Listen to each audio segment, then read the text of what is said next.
Kalaka mokonzi ya ONU Antonio Guterres apesi losako na Kenneth Kaunda mokonzi ya yambo ya Zambie pona bitumba bundaka pona lipanda ya mboka ya ye.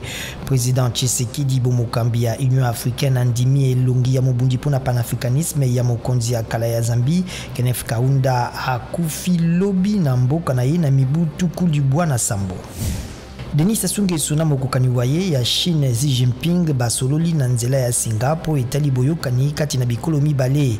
Chine na Congo-Brazzaville bazalaka na boyokani malamu uto mibu mingi. Esengo ezalaki makasi na bisika mingi na Côte d'Ivoire na bozongi ya Gbabgo mokonzi ya kala. Cour pénale internationale etikaki Gbabgo nsima na mibu zomi pona bozangi bilembo.